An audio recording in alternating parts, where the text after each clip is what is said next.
Okay, and we're live. Let's wait for some folks to roll in here. I can see. All right, we got 2 people coming in. 3 going up. 6, 7, 9, 11. Okay, 13. We're popping with 17. So it looks like folks are rolling into the live stream. How are you guys doing tonight? I hope you're doing well. Let me see in the chat, like, give me a thumbs up if you're having a great week. Give me maybe a straight face if there's room for improvement. I'm so excited tonight because we have a very special guest. And before I introduce our special guest, I want to tell you a little bit about the show that you're watching, especially if you are a new viewer or maybe have heard about STEMbassy and this is your first time tuning in. This show is called STEMbassy, and STEM is our focus area. We are STEM ambassadors here at the STEM Embassy, also known as STEMbassy. So we talk about on this show hot topics in science, technology, engineering, and mathematics, and we bring in relevant subject matter experts to share their expertise with us and a live audience. So that means that you all have a special opportunity to engage with a tech expert, a science expert, an engineering expert, or a math expert right here on this show. We do this every Sunday live at 8:08 p.m. Eastern Standard Time. And we are a group of women. We're from all over the country, and we bring in some very exciting folks to come and speak with us. And I want to know where you all are from. I see we have some people here in the chat. Brandy's here. We know Brandy. Brandy's a regular. How you doing? We see Eli Amara. Oh, I think we know who this is. Okay. A very wonderful supporter of the show. Okay, well, as we're waiting to hear from you all, I think we will bring in our guests tonight to introduce themselves as well as our wonderful host. Jay, you go first. Okay, well, hello again, beautiful people. I'm so happy to be here. My name is Jay. I am a UX researcher, and I am also an international psychology graduate student. I am very passionate about women empowerment, AI, especially voice recognition, and cybersecurity. Chanel. Hi, everybody. I'm Chanel, also known as the Public Health Bae. I'm a cell and molecular biologist with a doctorate in public health. I'm presently working in human health and toxicology, and from time to time, you'll see me put on my public health hat and give you some insight and some fun facts about how STEM topics we're talking about on the show relate to cultural competency, health education, and health literacy. Ariana. Hi, I'm Ariana, also known as Ari the Ecologist on the internet. I am a wildlife biologist finishing up my master's in wildlife ecology studying bobcats in New Jersey. Also part of our STEMbassy team is December, our amazing producer. So if you hear us talking to her in the background, just know she's working hard to keep us running smooth. Oh, Amanda. Hi, everyone. I am Amanda. I am a first-year PhD student at the University of California, San Diego. I love biology and space and learning how these things interact in interesting ways. Yes, and we are STEMbassy, but we are not STEMbassy without our amazing guests, okay? I feel like every week we top ourselves, okay? We outdo ourselves every week because we just continue to bring on increasingly outstanding people onto the show. And so I'm incredibly excited to introduce to you Stephanie Humphrey, who is this wonderful person sitting next to me virtually. Welcome to STEMbassy, Stephanie. Thank you. Thank you so much for having me. I'm so happy to be here. Thank you for coming. I want to tell our audience a little bit about you and some of the impressive work that you've done and that you are doing currently. So everyone, get a load of this, okay? Get nice and comfortable, all right? Let me tell you about Stephanie Humphrey. Stephanie Humphrey is a tech lifestyle expert, okay? Public speaker, and a television contributor. So when you see subject matter experts pop up on the news, Stephanie's one of those people who knows what she's talking about, all right? And these are the people that the news calls to say, hey, we don't know what we're talking about. Let's talk to an expert. Boom, Stephanie's up on the screen. She is a tech contributor for TV programs such as Good Morning America, The Harry Show, and Fox 29's Good Morning Philadelphia. She has a book out called Don't Let Your Digital Footprint Kick You in the Butt. All right. And some of y'all. Yes. Oh, wait, hold on. Yes. And that is available online. You can purchase it on Amazon. It's in my cart right now. So make sure you get it in your cart.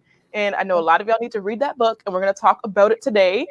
And it is her companion book. It's the companion book to her Till Death Do You Tweet seminars. And this is something else that I think would be very valuable to a lot of y'all Twitter folks out there in the Twitter space. All right. And you can follow her. Her social media handle is @TechLifeSteph. Okay. So without further ado, STEMbassy is starting now. We're getting into it. So somebody take it away. Well, okay. So y'all already know. I'm sorry. I'm gonna go for it. Okay, I'm gonna give y'all a chance. I promise you, I'm not gonna take all your time. Stephanie, yes, you are. So everybody, listen. No, I'm not a regular tech expert, and so this is her show. She's really going to be fangirling because tech is her industry. I am, but Chanel, I have to say thank you because you introduced me to Stephanie. So thank you. You're welcome. Okay, we're good. So thank Stephanie, thank you again for being here. I know, like now, I feel like to me, I'm your friend. So we're just gonna listen. We once we're connected on social, you know, it's like we family now. We family now. I just wanted to get that out of the way. Okay, now I know that you graduated from Florida A&M, and you were in electrical engineering, right? Yes. Oh, go ahead. No, finish your question, please. I'm sorry. How did you make the switch? Because I know you did like telecommunications as well, but how did you make the switch into the public eye? Because usually, you know, we kind of stay behind the scenes. I know it was definitely not a straight line by any stretch of the imagination.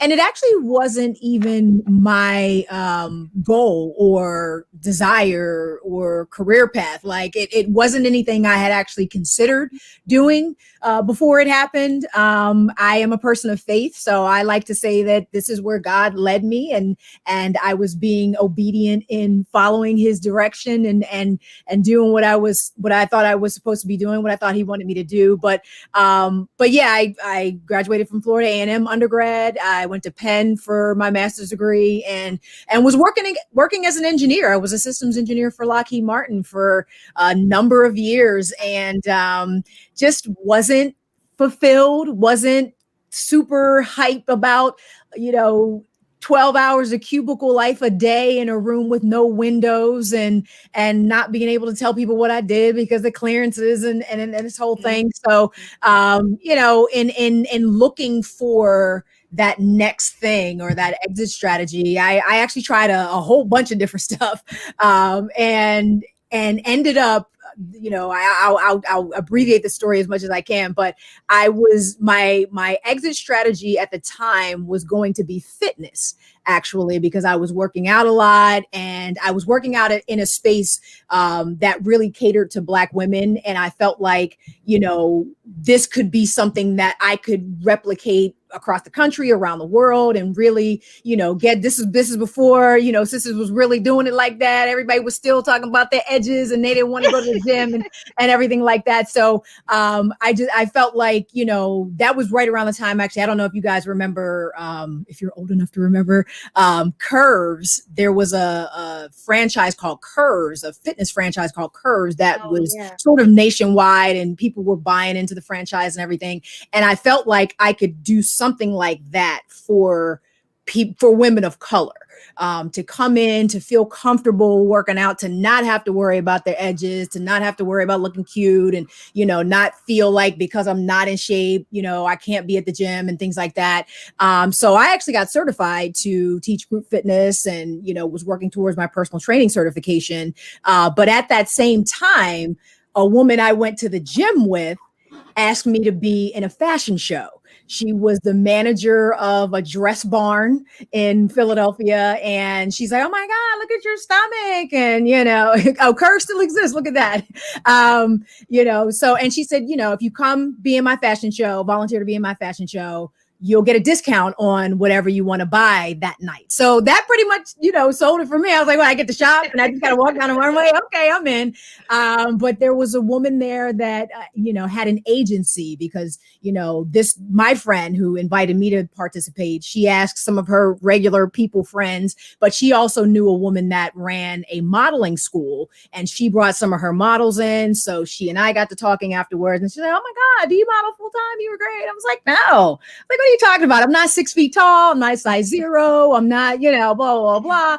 And she's like, no, there's all different types of modeling. You should really think about it. You were great. You could work, blah, blah, blah, blah, blah. And I was just like, I got a pretty good job and I'm doing some pretty cool stuff. And, but it was the seed. It was a seed that got planted then. So I just started looking into it. It was something that was, a cool, fun distraction from cubicle life. So every so often I get to leave work and go do a photo shoot or, a fashion show or something like that. But once I started getting more into it and realizing what it could be, I felt like it was pulling me away from what I was doing. So when I left my job, actually, I had decided at the time that I wanted to be this, entertainment reporter and red carpets and who are you wearing and all that other stuff.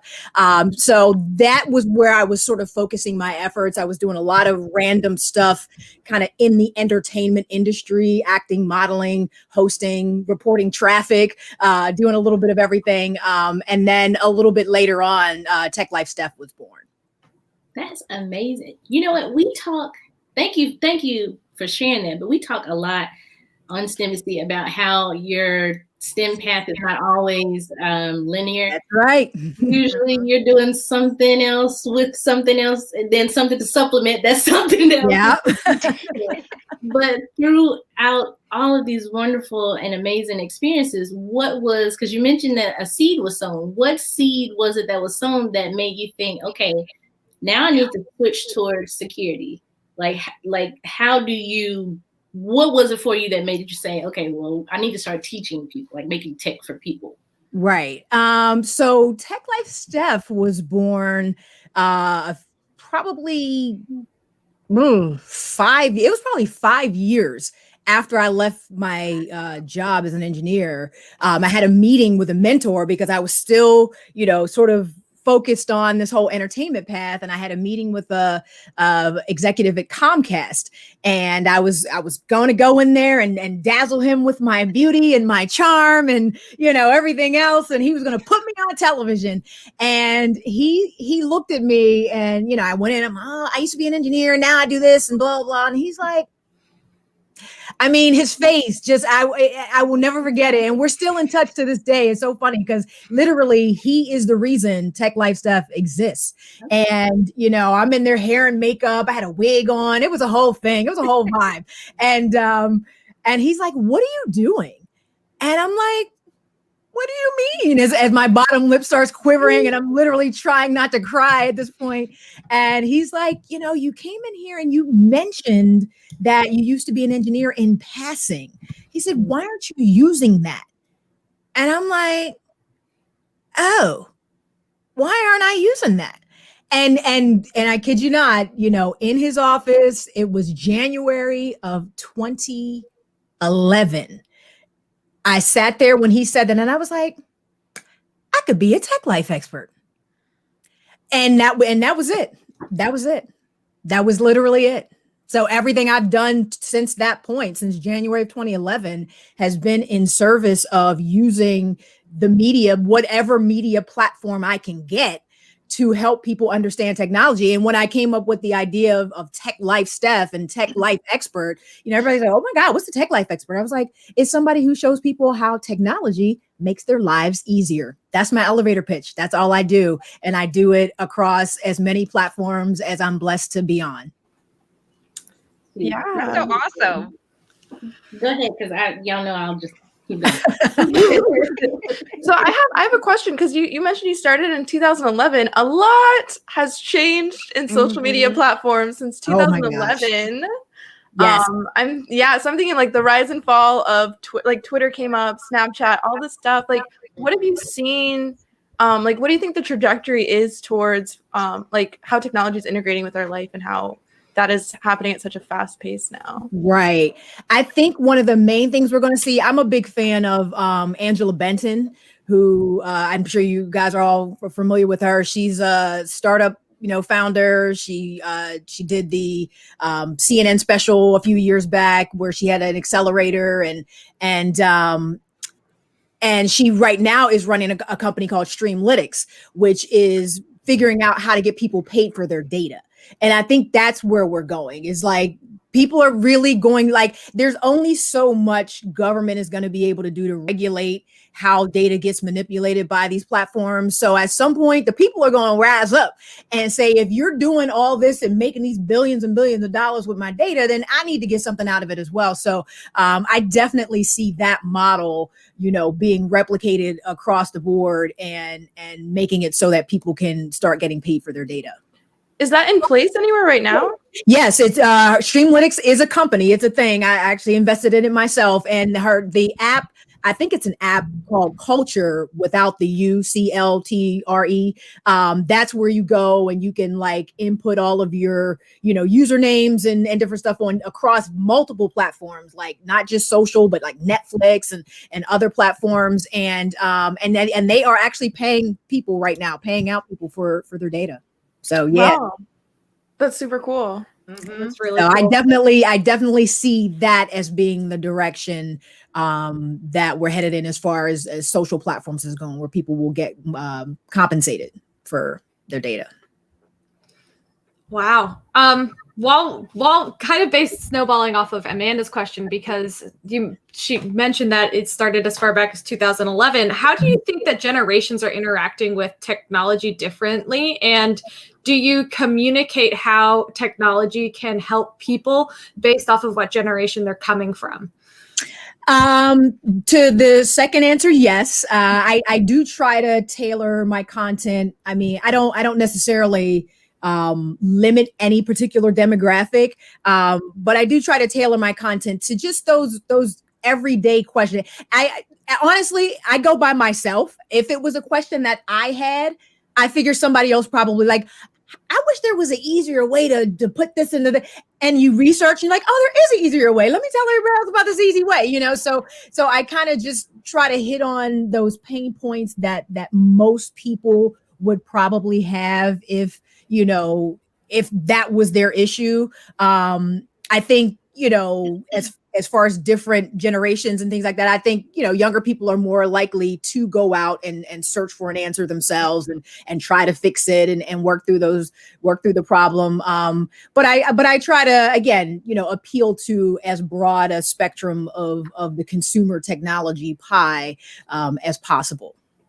Do you know how broad a range your followers expands? It's like 18 to 54. it's like honestly, like I mean, there are not a ton of teenagers following me, but there are some, and I think they sort of find me relative to the work that I'm doing with Till Death You Tweet and with the book, because I talk a little bit about personal branding, about content strategy, and those things that they care about in trying to be influencers or looking at colleges or different stuff like that. So people sort of find me for different reasons, but once they find me, they tend to stay, thankfully.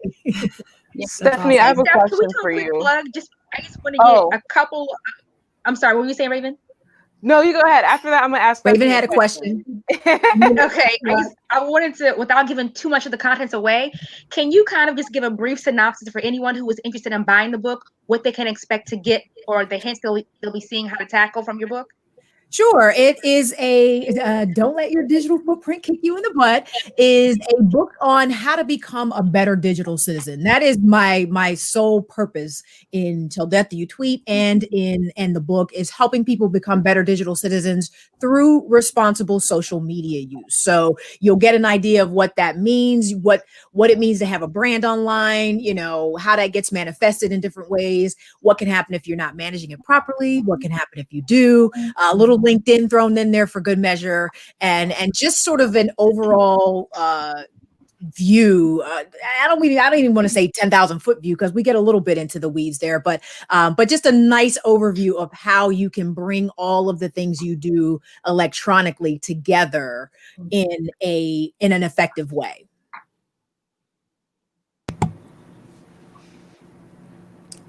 Thank you. Thank you so much. And that brings me to my question of, Stephanie, can you tell us perhaps what is one of the most outrageous things that you've seen posted to social media that could be damaging to someone's brand, identity, or business online? I don't know if we got enough time for that.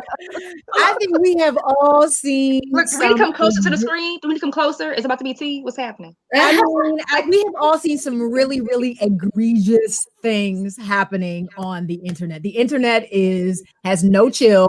It's the wild, wild west. I can tell you one example of how effective Till Death Do You Tweet can be.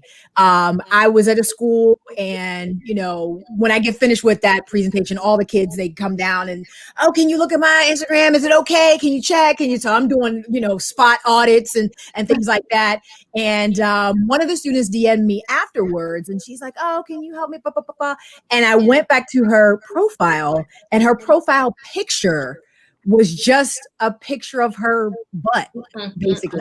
It was literally, she must have been, it was like, you could tell she was laying on a bed. I mean, it might not have been her, but it could have been somebody else's butt, but I'm assuming because it was her profile, she was laying on a bed, she had, panties on, and somebody just took a picture of her butt. And that was her profile picture. And I was like, before I answer your question, I want you to think about how your profile picture is reflecting your personal brand right now. And literally, by the time she responded to that DM, she had already changed it. She was like, oh my God, I know. I already changed it. I'm cleaning up all of my social. I'm doing it. I can't believe I was. So it's that thing where, I've seen the middle fingers up. I've seen the posts that are just cursing the whole way through. I've seen, we live in a time where, everybody doesn't believe Black Lives Matter and we'll challenge you on that. So it's so much. It's so much. It's overwhelming, really. Well, so it sounds like you understand that we bring all of these different identities, into these spaces that we occupy. And it sounds like from your responses, you understand, okay, I understand why somebody might have a butt picture, but if you're asking Tech Life Steph, Listen, that could be the profile picture for your OnlyFans. That don't need to be the profile picture for your Instagram, okay? Like this is a public facing thing that you're putting out there to people, and is that really the first thing you want people to see and know about you? Is that the impression? Is that the first impression you want to give somebody? Honestly, you're at like, really? So I don't know. Maybe it is, maybe it's not, but it typically is not. 9 times out of 10, it's usually not. So I have a question. I think a lot of people have, especially like the academic Twitter space, a lot of people have alternate accounts that are like locked, private, y'all don't know about. Is that a good way to be operating on the internet? Like, should we be doing that? I mean, it's an option. It's better than nothing, especially if you about to go ham on that account. It's definitely better than nothing, but it's not foolproof. And I think people do that type of thing and lull themselves into a false sense of security that they can do whatever they want on that on that particular account. And we've seen that happen time and time again. Private accounts getting put on blast. One person gets in their feelings and takes a screenshot, or somebody finds your phone, or somebody, you know what I mean? So the idea that you could think that I'll do this and I'll be safe is just not true. So it's a kind of an interim step. But I think at the end of the day, you know, you just have to be mindful and don't be a dick online. Like it's not hard to not be a dick online. I'm just saying, you can disagree with people without being mean. You can have spirited debate without calling somebody a racial slur. You can do all those things without being a jackass. I mean, it's not that hard. It's just not that hard. So if you're approaching it with that level of mindfulness, you don't need a private separate account. You know, I mean, there could be some instances where your company might find a reason to think that some of the stuff you're doing is contrary to what their brand might be. So you might still feel like, let me keep this here, but you still shouldn't have to hide it. That's the thing. You know, if you're doing something that is your truth, and you're speaking your truth, and this is something you believe in, you should never have to hide it. Yeah. Oh, okay. Now, Stephanie, I have a twofold question. Okay. So the first part of that, I know you mentioned that your social media or your footprint is like your resume. Well, that is your resume. And then your social footprint is not just on social media. It could be emails or text messages or things like that. All that. Right? Now, of course, in the second part of that is, of course, we think about, you know, this personalized, like what if you're sending something to your friend, or you're going off, you know, somebody, whatever. But how does that relate to when you are? That's a good question. That comment's hilarious. I should have put that on there, honestly. You can make a shirt. How does that relate to if you're in, you know, how people say if you're in the job market or you're transferring to a new career, does that disqualify you? Like, not you being, you know, silly online or anything like that, but by you, for instance, if I was to say, okay, well, I'm going to post things about Native heritage or Black Lives Matter. Would that, or should that disqualify me if I'm in the job market? Because there are a lot of people that hide things, not because they're doing something bad, but because they're passionate about something. Right. They don't want anyone to use that against them. I mean, that's always a risk, I think, that we take. I struggle with that myself, but at the end of the day, that's something that I believe in. So if that's going to prevent me from getting a particular job, then I probably didn't want that job anyway, because it's probably not going to be the best fit. If the company would have a problem, especially if I'm doing it in a respectful way, you know, if I'm doing it in the spirit of education, in the spirit of enlightenment, and I'm just not out here attacking trolls, you know, left and right for sport, then, you know, again, if that company would have a problem with that, then that wouldn't be the company I want to be with. So you are taking that risk, you know, anytime you post anything, honestly. You know, I would say maybe limit it depending on the platform. Like I definitely limit a lot of that on LinkedIn, you know, but on Twitter, I go in, you know what I mean? So it's just like, you know, limit it, or, you know, another thing that I do is I figure out the percentage, because I am old school, you know, let's just put that out there. And I don't come from a generation that believes that every single thing I do needs to be shared. Because it doesn't. It just doesn't. You know, to all my Gen Zers out there, you don't have to put everything online. You do not. You can keep some stuff to yourself sometimes. It's okay. And it's actually good for you. It's good for your mental health. It's good for your mental wellness, just to turn that damn phone off sometimes. So, you know, and this is coming from somebody who is a tech person, you know what I mean? And it's just like, you know, but if you were to look at any of my feeds, you'd see that there was a percentage mix. So, you know, maybe 60% of it is brand. And then 40% might be a selfie or my breakfast or, you know, whatever. But that mix changes from platform to platform. So you want to figure out what you're comfortable with sharing of yourself, because you do have to share some things. People want to do business with people they like, but it ain't got to be everything. And you should really, you know, pay attention to that mix. Okay. I have a question. So I was listening to a podcast by Bomani Jones, and he mentioned everybody. Yeah, it's a really interesting podcast, but he mentioned that everyone online is either performing or informing. Do you agree with that, or do you think there's like any other subspace within the tech online presence field? Honestly, that's it for social, period. You're either trying to get people's attention, you're trying to get people's attention regardless, for whatever reason that is. And is it for good or bad? Are you looking to build community with people? For a reason? Are you looking for your tribe? Because social media is not all bad. It has helped a lot of people, find those like-minded folks that they can really connect with. But so what are you doing with it? It is, it does fall into only, it might not just be two categories, performing or informing, but there aren't very many. And it's just a matter of what you're actually using it for. Honestly, is it for good or evil? Seriously, are you the dark side, or are you a Jedi? To make a Star Wars reference. So you have to really be honest with yourself about your intention, and act accordingly. Awesome, thank you. Oh, thank you. I have a question. So this is tying back to what you mentioned earlier about like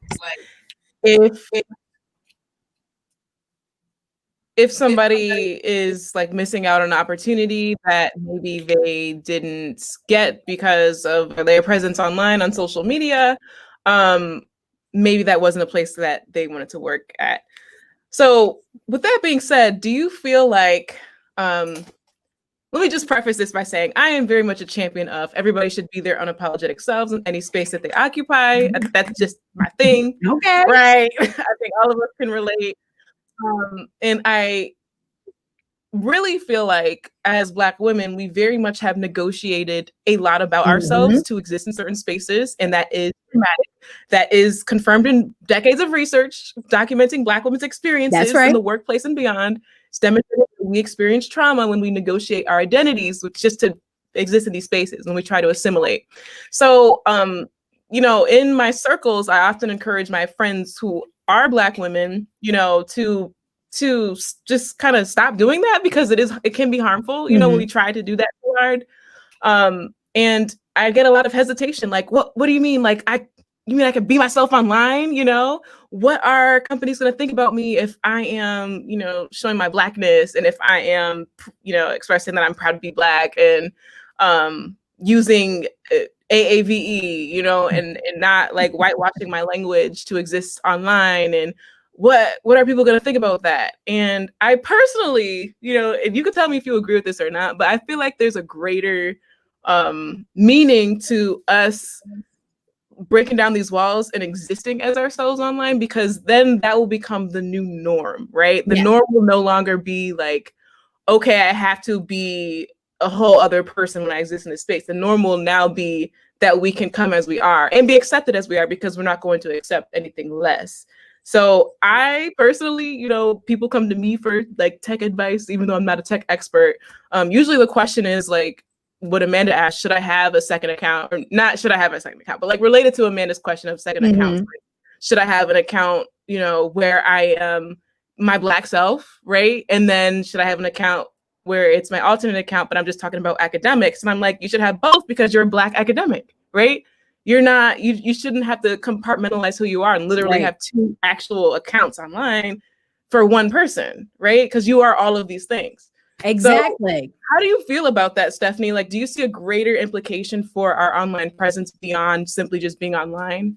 Absolutely. And I can appreciate where it's going, because I come from that time when hair needed to be straightened, and, a certain persona had to be presented, and I work on television. So, you don't see a whole lot of people on television that even look like me at all, much less me with curly hair, and me with, and me wearing Chucks, and me, so it definitely I think we are at, I don't know that we're necessarily at the actual tipping point, but we're getting there. And that work is super, super important and needs to continue to be done so that we can show up in spaces as our authentic selves. I think, you know, there's a time and place for everything, you know, like your grandma said. So, you know, some conversations don't need to happen on LinkedIn necessarily. You know, some conversations could be happening over on another space or another platform. So,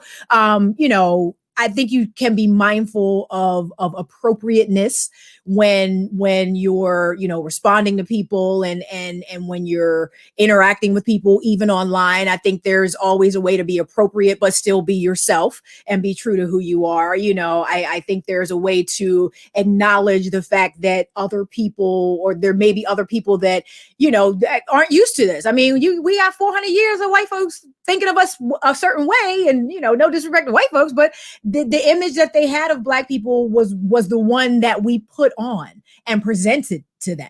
You know what I mean? So now that we can kind of take that off and just be like, hey, this is who we are, there's an adjustment period that has to happen with that. And I know you know, it's easy to just say, well, why can't I just be myself and people just deal with it? Listen, battleships don't turn on a dime. You know what I mean? And while you don't need to, you know, apologize for who you are or diminish who you are or do anything, you also don't need to come out guns blazing, talk about y'all going to get all of this Black girl magic. I don't care. You know what I mean? I'm like, that's not necessary either. So there's a balance there that can happen to help everybody adjust to what is going to become the new normal, because we're not going back. You know what I mean? It's not, there's not going to be a time when we all got to be like, all right, let me straighten my hair again. Let me get that perm again. Let me button up and put a suit on. That's probably not going to happen again. So, you know, but an adjustment, and this is what is happening in our world right now. Look at our country right now.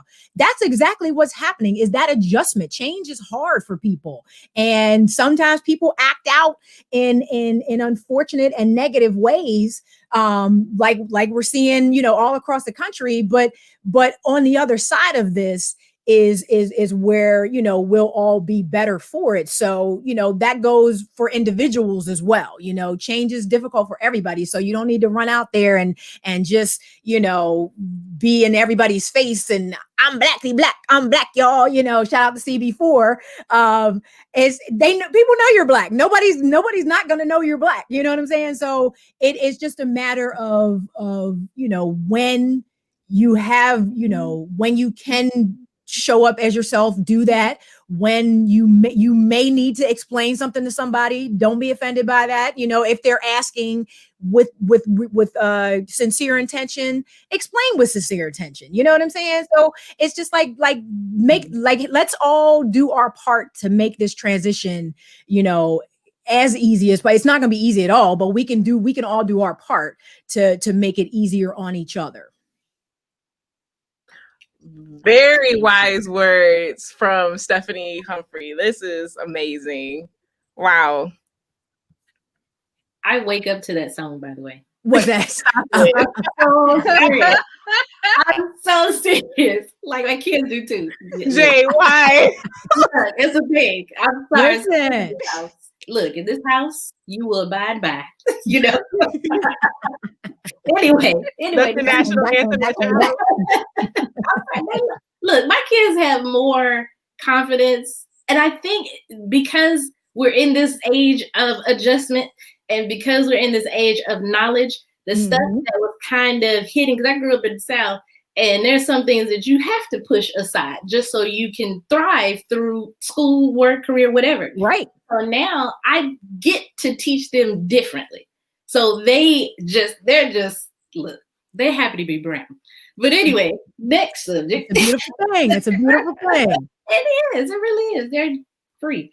But switching gears a little bit, I wanted you to go over, because I know there's a couple of parents that are in our chat usually every week. Okay. Can you talk a little bit about cyberside and bully side? Because we hear a lot about cyberbullying, but what is that?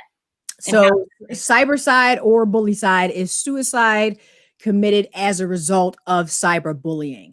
And that is, it's not funny, haha, that you mentioned that, but that literally was part of the impetus for Till Death Do You Tweet. I mean, I started it years and years and years ago when I was still an engineer, actually, because I was being invited into career days. I had a lot of friends that were educators. Oh, can you come talk about what you do? You're an engineer, yada, yada, yada.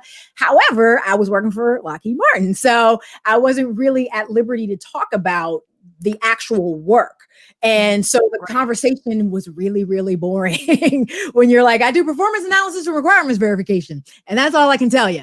You know, any questions, kids? You know, so in an effort not to do that, I kind of started coming up with the, you know, foundations of what would become Till Death Do You Tweet, because that was when social media was just taking off. You know, more people were on Facebook now than just college students, and, you know, everybody was using it. So it was like, let's talk about how to manage that. Let's have that conversation, because that's what the kids are doing. That's what they like. That's what they're into. And then I can answer any questions about, you know, what it takes to be an engineer or whatever after that. But I don't have anything to tell them when, you know, I come in and talk about my job. So that was sort of the groundwork. But then once I sort of started actually looking at Till Death Do You Tweet as a business, it wasn't even called that back then, but once it had a name and a logo and, you know, it was being monetized and all that other stuff, you know, the motivation for doing that was the cyber sides. I mean, we had gotten to a point right around 2014-ish or so, 2013, 2014,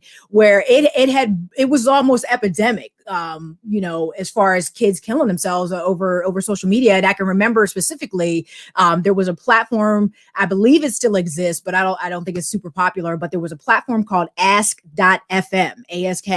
And literally in that year, whether 2014, 2015, somewhere around there, in that year, they attributed like 15 different suicides to that one platform alone. So it was just like, this is out of control, and nobody's talking about it. You know, at least I didn't see anybody out there, you know, really trying to shine a spotlight on the fact that we are losing children daily, you know, behind some damn Twitter. So, you know, that's when I really started, you know, focusing and honing the messaging of the seminar and really, you know, pounding the pavement to get out there and talk to kids. That's when I added my parent version, because I do 3 versions for students, parents, and professionals. So that's when I added the parent version, because I'm like, we got to get these parents involved. They need to know what's going on and how to deal with this.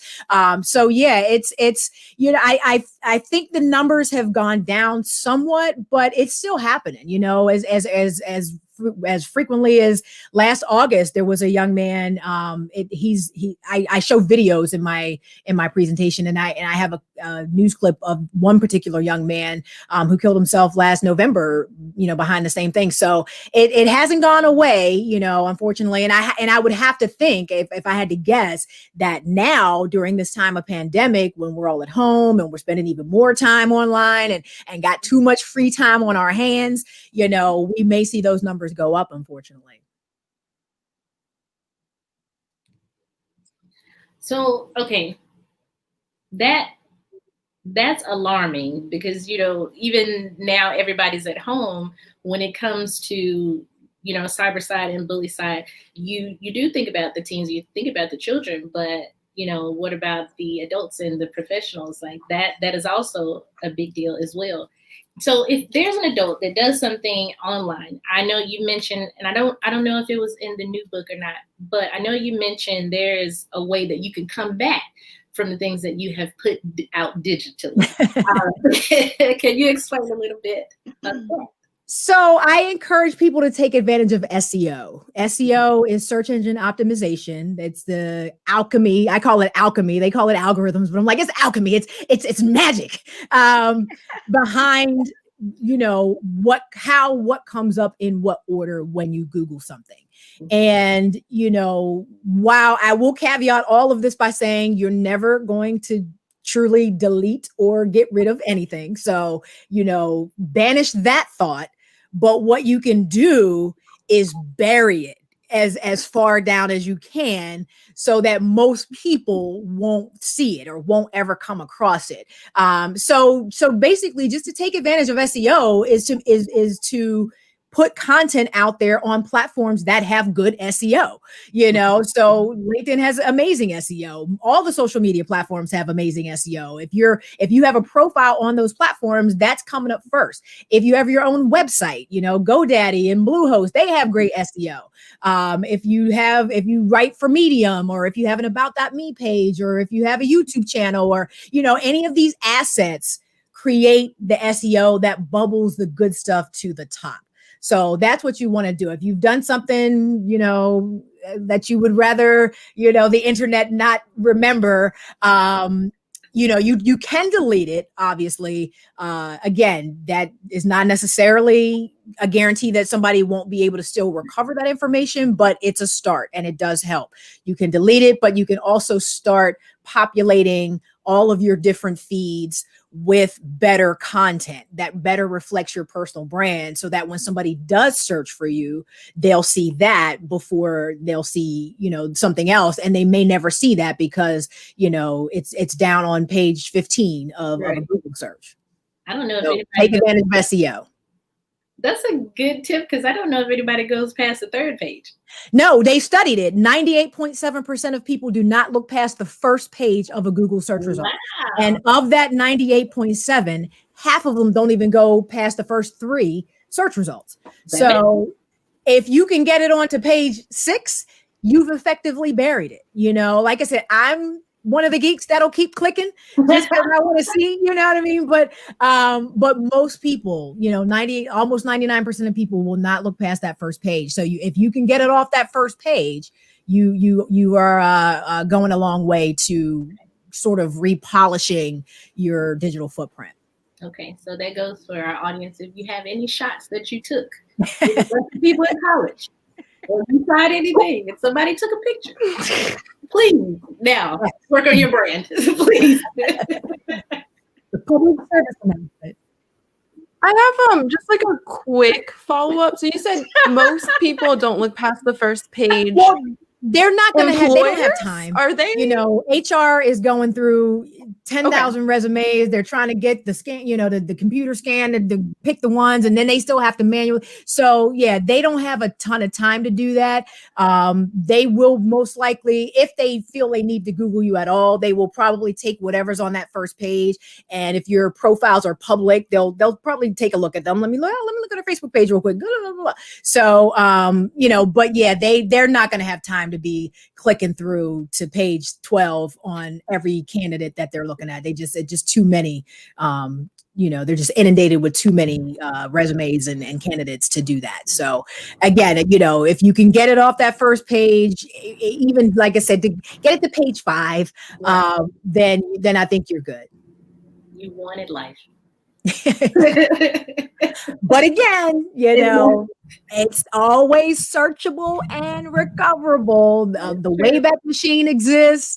Stuff gets stored redundantly on multiple servers. So if somebody was a good hacker, they could probably find it. So it's not foolproof. It's not a guarantee, but in most cases, that would be a strategy that you could use to clean up your digital footprint. Ooh, Stephanie, can you just talk about that just for a little bit? Because I know you mentioned when you talk about servers, we think that some people may think that it's their computer where they live, and that's not true at all. No, it's not. Well, and then I think some people too, once you say cloud, they just think it's this ethereal nothingness. It's in the air. It's just living. And it's just like, data has to be stored on something physical somewhere, a physical piece of hardware somewhere. Cloud just means that you can access it through the internet, that from any device. You can go to any device that's internet connected and you can get to your data. That's what it means, that it's stored in the cloud, but it actually lives on a physical piece of hardware somewhere. Some server farm, Facebook has dozens of them. Every organization and company that stores data has miles and miles and acres of these huge servers. They look like ginormous file cabinets almost, where your data lives. And they have it on multiple servers, because if one server goes down, I need to get my data. I don't care that your server's down. I need my data. So it's probably on 5 different servers around the world, not even around the country. Your data's on a server in Russia. Your data's on a server in Singapore. Your data's on a server in the Philippines. You know what I mean? So it's all over the place. And again, while the likelihood of somebody accessing, the rack, the specific rack in a server that has your bikini picture on it is small, it is still possible. So you need to understand that it is still possible to do. And if it's a possibility, then you have to, govern yourselves accordingly. Thank you for saying that. Steph, I have a question for you, and without incriminating yourself, okay? But this is my question. So hacking, right? So there are some of us who have a mountain of student loans. Ooh. And recently, like in the past 3 to 5 years, we've been seeing innocent people getting hacked. Their data, their bank information is being hacked. They're getting their identities stolen and all that good stuff. So some of us have been crossing our fingers, just hoping that somebody who's on the wrong side of the law might just have a little bit of pity for those of us with the student loans and can like click, click, click. Is that likely? Is that something that's possible to happen, or is it a pipe dream for all of us? That's likely. I mean, it is possible, but again, because the Sally Mays of the world store your data, they store they store it redundantly as well. So if somebody were to hack their server at their headquarters, that data probably still lives on a server somewhere else too. So you would need a targeted multi-pronged. First of all, you need to know where all their servers were around the world, and then you would need a targeted multi-pronged attack at the same time, because it would need to be simultaneous, because they would be able to get one server back up just as quickly as they'd have the other server going. So it would need to be it probably wouldn't actually even work with a hack necessarily. You'd probably need to just blow up all of their servers at the same time. Like you would need to physically destroy their servers to remove all of the data at once. And, or it would just have to be a really, really sophisticated hack, which can happen. But it probably is not very likely at this time. So what I'm hearing you say is, so you might want to go ahead and make that payment next month, because they still watching. They need their money. They still want their money. Don't let them. Don't worry, I know. I hope I didn't just give somebody like a blueprint to go hack Navigant, but yeah, it would be really, really, I mean, when we see like hospitals getting held, ransomware gets put on there, that's because they don't have redundancy. Unfortunately, they only had that one server, in the basement of the hospital, and somebody was able to get a hold of that. But a big company like a Navigant or a social network or something like that would have multiple servers, in multiple locations. And it would be tough to get all of them at the same time. Sorry. I was taking notes too. But, oh man! Right, like, let's see. Number one, I gotta find a Navigant employee. You just need to bribe them to give me all of their server locations. Well, I think this is a good point to pivot and say, if you do have some extra funds, you might have seen us highlight on our Instagram and Twitter and Facebook a nonprofit called Cancer Who, and this was recommended by Stephanie. Yeah. And so it was a nonprofit organization founded by Alan Marjani Harris, and they wanted to make sure that no one with cancer or their family members feel alone. And so they provide help to patients and families in their fight with cancer by attending chemo and radiation and doctor's appointments, providing support. They also will conduct house visits and host weekly and monthly events, which they provide for free. They also have founded a cancer care center where people with cancer can go to work out, learn, and attend events and seminars. And thus far, they've helped over 100 people with cancer. So if you have some extra funds that you would like to donate, you can go to cancerwhocares.org, and they have a donate button where you can donate some funds. I'm going to throw it over to Jay for our other highlight. Yes, and speaking of cancer, this past week, we have a highlight for the Black in Cancer creators, which is Dr. Henry Henderson III and Sojourner Bell. What they do is they strengthen networks and highlight Black excellence in cancer research and medicine. So Black in Cancer hashtag, that was last week, but you still can follow the hashtag and go to their website for more information. That's awesome. Yeah, Al's a good friend of mine. I can't even remember how or where we met, but I mean, when he started that organization, it was literally just him, like going and sitting with somebody, getting their treatment, and holding their hand, doing whatever he needed to do to be there for them. I think his story, I think there were like 2 or 3 people in his family that had cancer at the same time. So he was sort of ping-ponging all over somebody in his wife's family had it. And it was just to see the need and to see what sort of resources people need at that time. And sometimes, you just need somebody to sit there with you. It's a stressful time. It's a physically, draining and demanding time to be going through those treatments. And so, yeah, he really literally just started showing up at people's treatment, just like very, very grassroots beginnings, and has grown that organization so much and has been able to do so much with it in the Philadelphia area. So, I mean, I had to, include him here and shout him out because he's doing great work. That's amazing.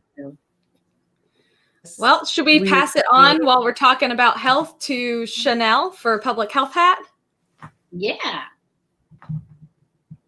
Yeah. I had to unmute myself. Is it time for Public Health Hat? Yeah. Okay.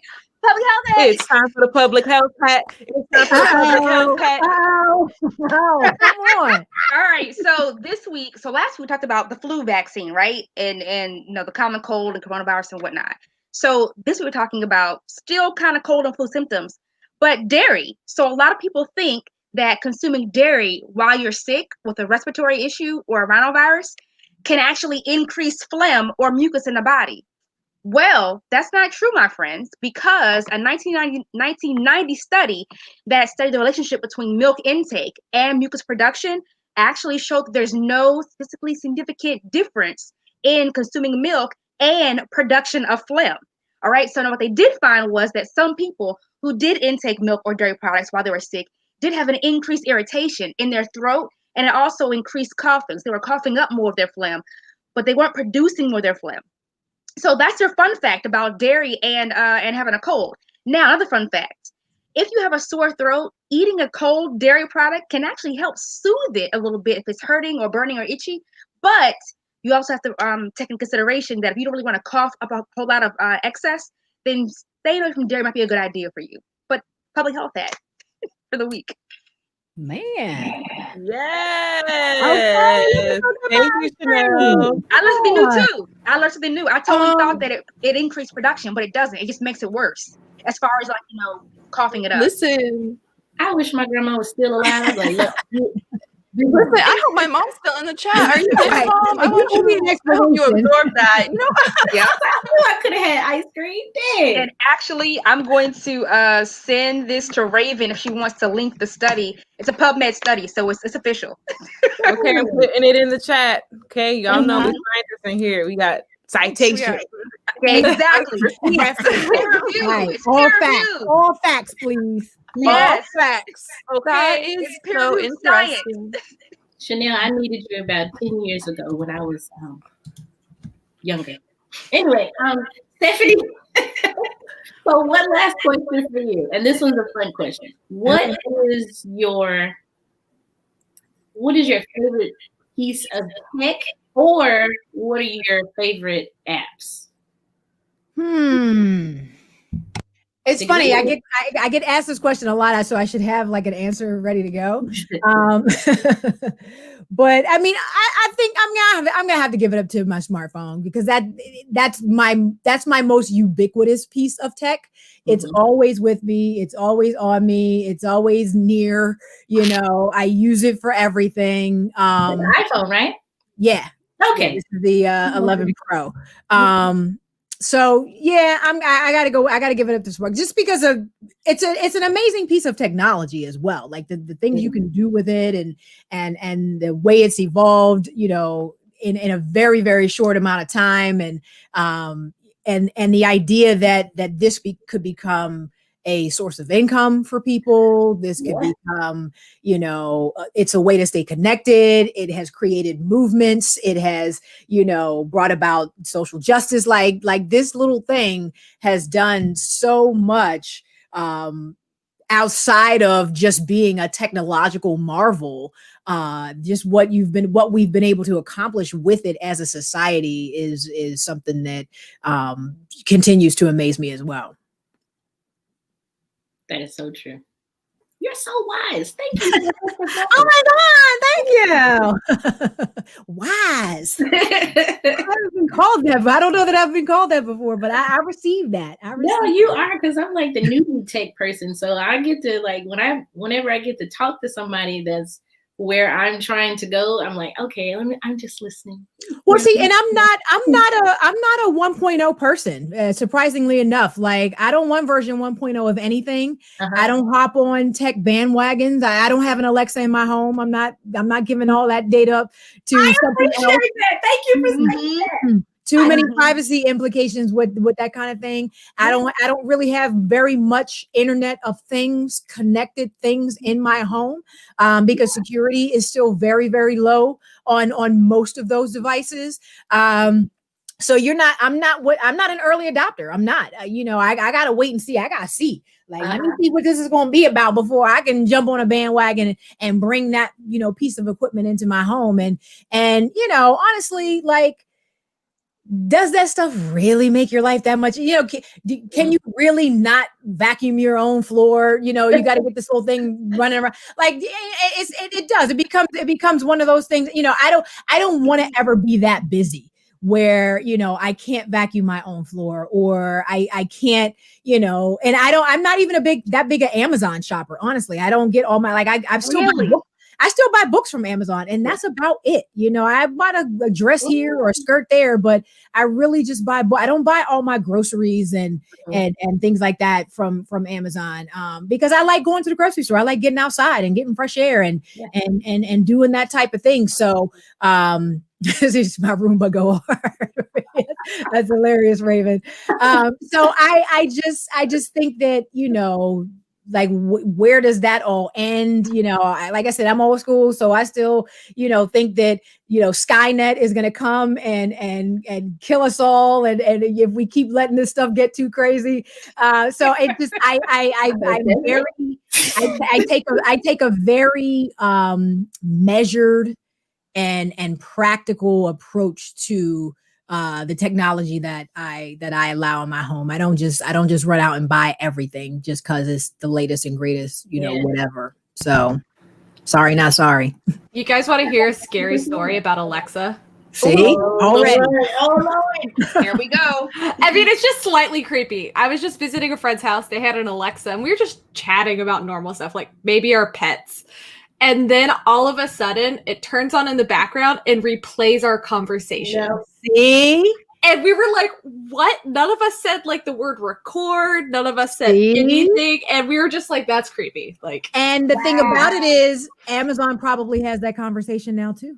Yeah. It was creepy. And like, it was inane. We were talking about like grocery shopping and like our pets, but it was still what if you had been talking about personal medical information or, financial, like, oh my God, my bank account, my credit card number, anything. It's just, wait, isn't there a company that pays people to retract their or extract their data from their electrical devices like Alexa and what's the other one that Google has? Google Home. Yes. Google Home. Yeah. They'll pay you for that. Probably. I'm sure there's somebody that claims they can do it. I wouldn't believe them, Oh my. but I'm sure there's somebody that claims they can do it. But yeah, it's just you don't need everything, honestly. You don't. Vacuum your own floor, Raven.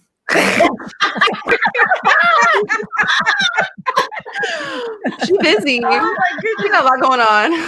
Yeah. No, but I took Amazon Alexa out of my house too, because I think one of the funny things is Amazon knows who I am personally, but Google doesn't, and neither does Siri. Like if you ask Amazon who is Raven Baxter, she'll tell you it's me. Siri doesn't know that.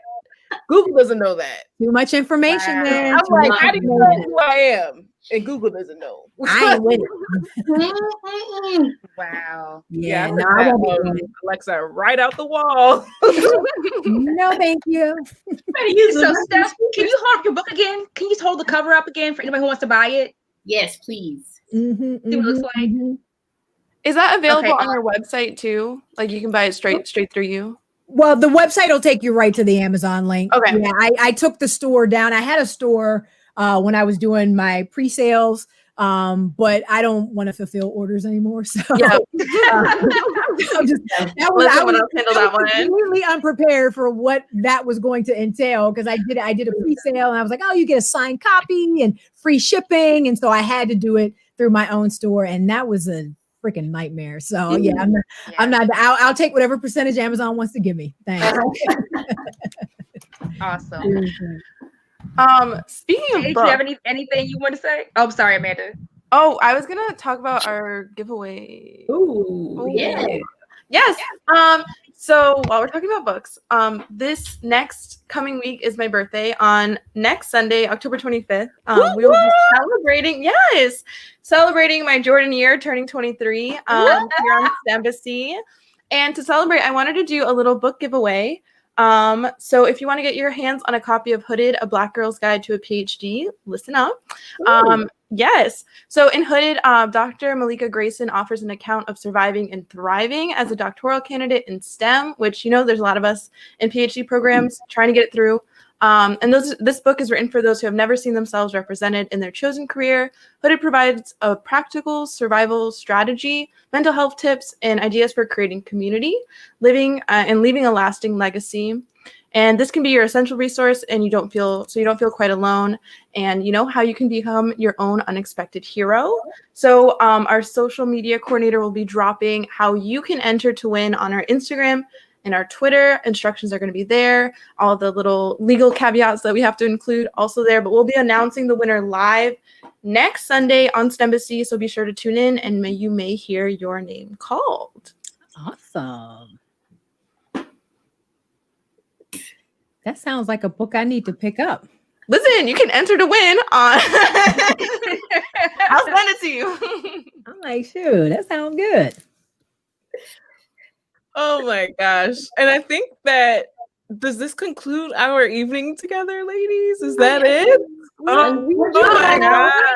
It was fun. It was over too soon. I know. It was. I know. We sincerely enjoyed speaking with you, Stephanie, and all of the wise words that you had to bring to STEMbassy tonight. I know that if people did not catch this live, they surely will enjoy watching this on the replay. Okay, they're gonna get their whole lives together. Right. And yes, we definitely would love to keep in touch with you and just stay posted on all the great things that you have going on, and especially catching you on TV whenever we can. And just thank you. Anybody want to just say thank you to Stephanie? Anyways? Thank you. Thank you. Thanks, Stephanie. Thank you all for having me. This was awesome. Such a fun conversation. It was. Guys, little secret, Stephanie's my best friend. Oh. Hey, best friend. You're welcome. Yes. And our audience has also had a great time and is also saying it's way too soon, but you have to come by next week and watch STEMbassy and see if we can possibly even top ourselves again. Like, We're having a party. Right. every week it's just like, oh my gosh, everybody's so outstanding. And this Well, show next week should be cake, right, for Amanda? Yeah, I could buy a cake. I'm gonna be eating it alone. And that ice cream that's not gonna mess your throat up. Yes. We all have an excuse. I'll We're buying ice cream, Haagen-Dazs. we're buying cake. We can shoot for some Haagen-Dazs. Listen, I won't say no. Okay. Who has Name Haagen-Dazs your money? flavor. Name your flavor. Haagen-Dazs money? Wait, that's my mom in the chat. I have great value money. I got great value. Ben and Jerry's. Ben and got buy Jerry's. one, Got get Ben one and free Jerry's. money. I have great value money. Ben and Jerry's. No. Her birthday is a great day. Walmart. You know those Haagen-Dazs that are like, they're like this big. they're like this big? That's what I'm getting. All right, Nah. it's Haagen-Dazs. A shot of ice cream. That's a That's tea- the perfect serving size, though. Is it? Is it? Well, if you eat two.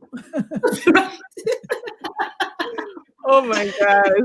Well, we're gonna let the audience know. Okay, we're probably gonna do some chit chat backstage, but that's for us. Okay, special time with Stephanie just to say goodbye. Yeah. But thank you to the audience for tuning in. We